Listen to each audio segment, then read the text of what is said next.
Lu tahu nggak, ada satu pahlawan dalam sejarah mitologi Yunani yang dianggap hampir setangguh dewa, tapi nasibnya hancur cuma gara-gara satu titik kecil di tubuhnya. Prajurit yang kecepatannya dipercaya lebih cepat dari angin, kekuatannya setara setengah dewa, tapi emosinya bisa meruntuhkan satu bangsa. Ironinya, seluruh kekacauan perang Troya berubah arah bukan karena strategi, tapi karena harga dirinya terluka. Dan lebih gila lagi, pahlawan sekuat ini tidak mati karena perang besar, melainkan panah dari pria yang bahkan bukan petarung elit. Nama pahlawan itu Achilles, manusia yang dibesarkan untuk tidak terkalahkan, tetapi diruntuhkan oleh takdir yang dia pilih sendiri. Achilles bukan tokoh sejarah murni. Dia berasal dari Iliad karya Homer, epos Yunani tertua yang memadukan sejarah perang Troya dengan mitologi.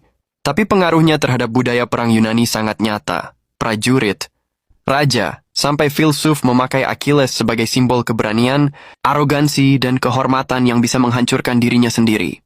Menurut legenda, Achilles lahir dari pasangan unik, Peleus, raja manusia, dan Thetis, nimfa laut abadi.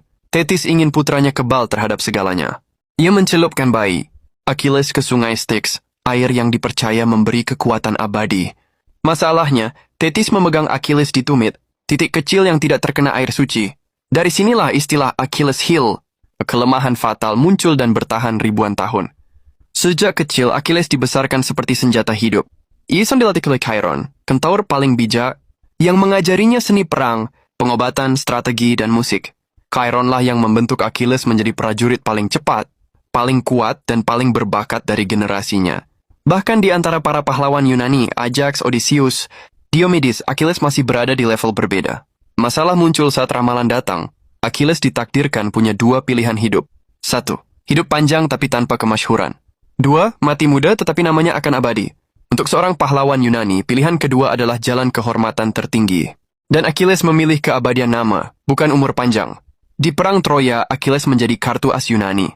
Tapi konflik terbesar bukan dengan musuh, melainkan dengan komandannya sendiri, Agamemnon. Ketika Agamemnon merebut Briseis, tawanan yang dekat dengan Achilles merasa dilecehkan. Dia menarik diri dari perang dan membiarkan pasukan Yunani dihancurkan di medan laga. Ini bukan sekedar ngambek. Ini benturan ego dua manusia paling keras kepala di seluruh perang.